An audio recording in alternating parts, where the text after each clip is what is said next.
So we're back in the world of Westeros, and we're back for Game of Thrones, all new Season 7.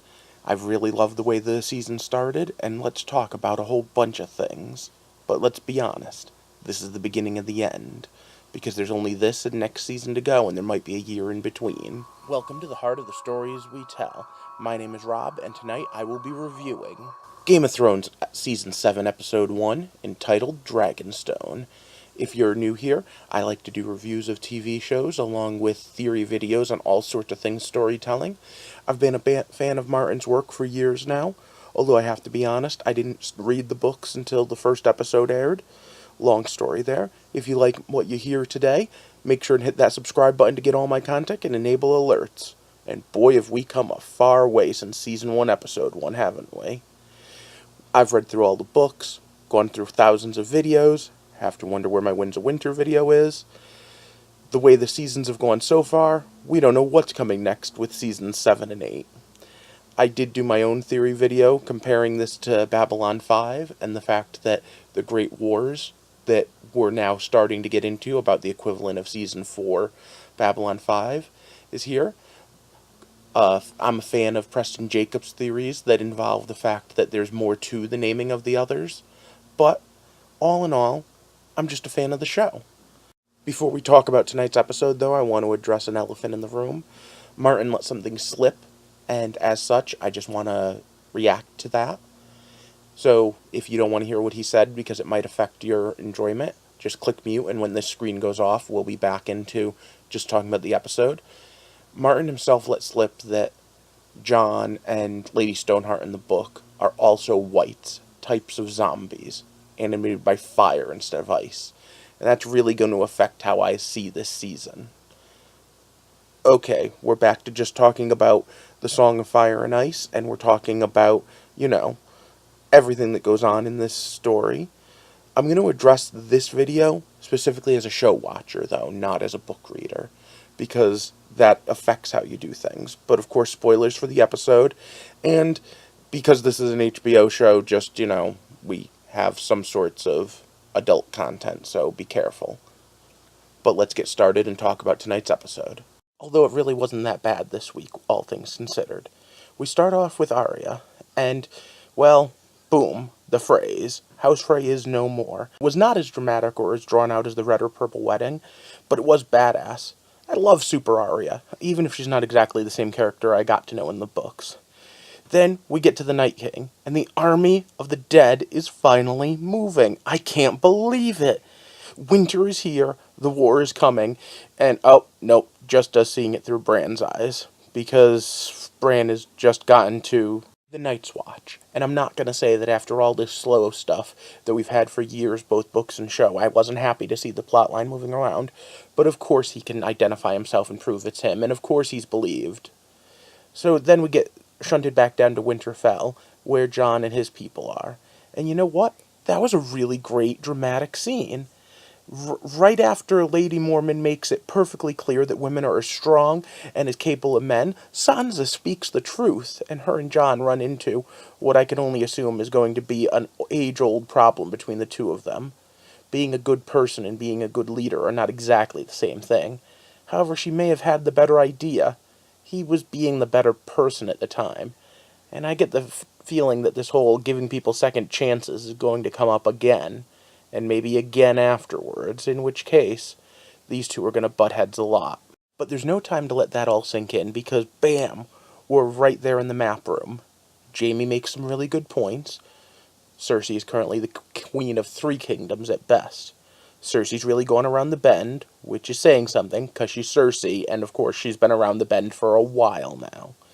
I do have to wonder, though, how much Jaime's going to put up with this, and how long it's going to be before he sees that she's the one that's gone all mad queen. And then that brings us to her saying that she hadn't listened to her father for 40 years for nothing, and then brings Euron Greyjoy in. Now, I did like seeing the silence, even though we didn't really get a good look at it. And I did like the idea of the way he came in. It was like, oh, hey, look, we can be friends. You don't really care about my place. He felt like a used car salesman, not a pirate. He felt like one of those people that you just knew was slimy, and he knew it was slimy, so he wasn't trying to hide it. He was just trying to slime his way in there. There were some good jokes. I really liked the "I have two good hands." But either way, that then brings us all the way back to Old Town and good old Sam the Slayer. And look, I get it. This is a season opener. We need to kind of show off where everyone is and what's going on. The Magisters are the memories of the world is an interesting idea. In fact, it's a great way to look at libraries in general.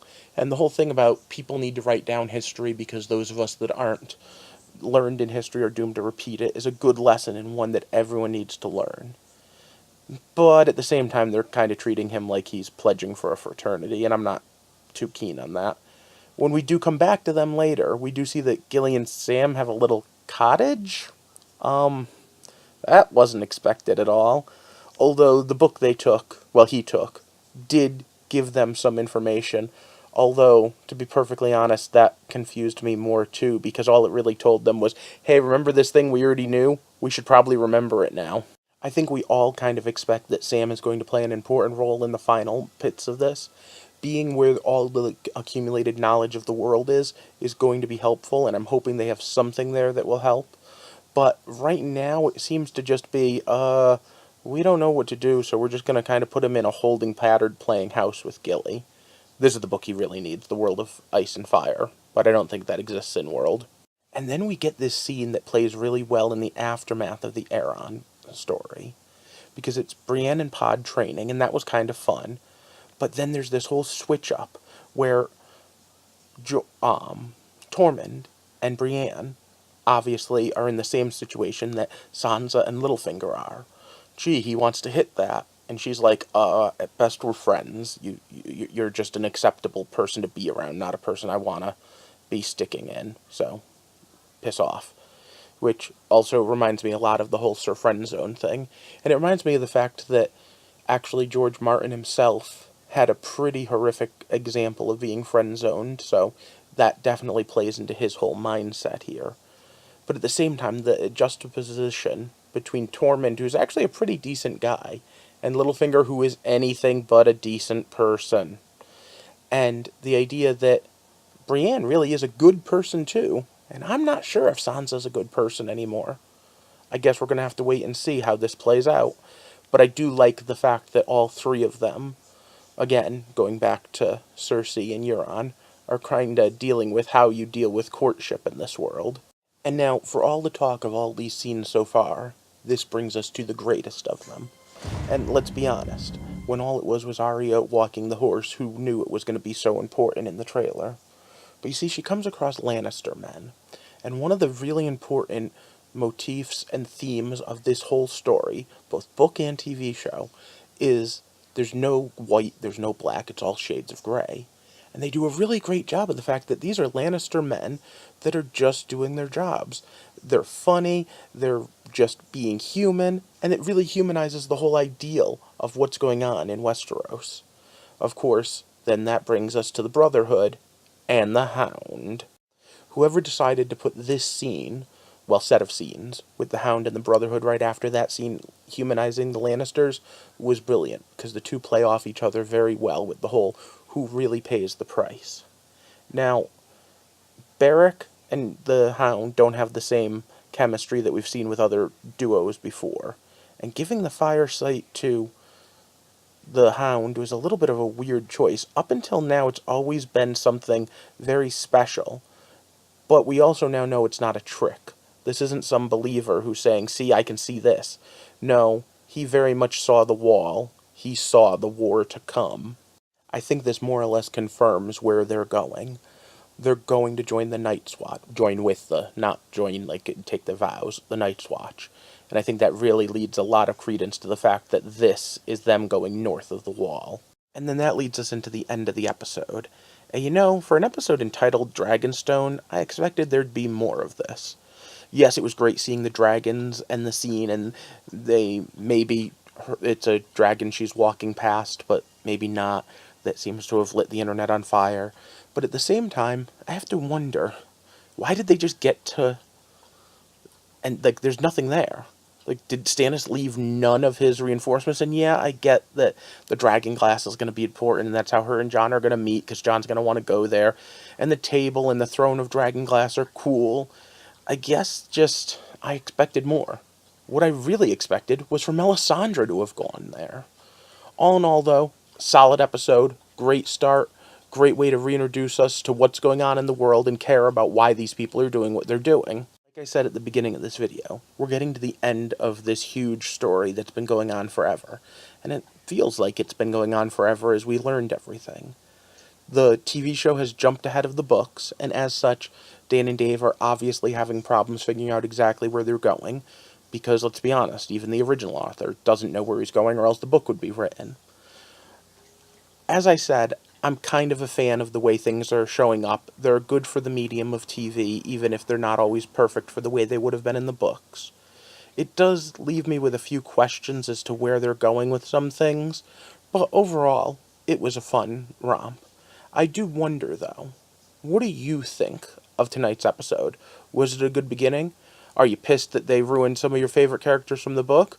Or, like me, are you enjoying it as just a completely different medium? I'm honestly of the belief that the how of the story ending is going to be different on the TV show from the books, although the broad points will be hit. I wonder if you think that too. In the books, I still have my theory that the others are going to need to be negotiated with by the end, and that there will have to be a major war in order to bring them to the table, though. I do get how, as a book reader, some of these things might rub you the wrong way. However, at the same time, I'm sitting there and looking at this and wondering if there's any way they could have possibly brought it to the screen any better than they did. So, all my complaints aside, Martin wrote a good story. Dan and Dave are doing their best to adapt it. I just wish Martin would bring out The Winds of Winter. Oh, I so want that book. But if you would enjoy hearing all these crazy things I talk about, and maybe want to hear me do a recap of the seasons, hit that like and share button, and of course subscribe and enable alerts. I'm trying to build a community here, and as I am, I really want to get your opinions, your thoughts. Because there's a lot of things we can talk about here about the Game of Thrones and about storytelling in general. Because let's be honest, Martin is full of awesome storytelling. But for now, I hope you have a good week, because it's Sunday night, it's almost Monday. And thank you for walking with me through the heart of the stories we tell.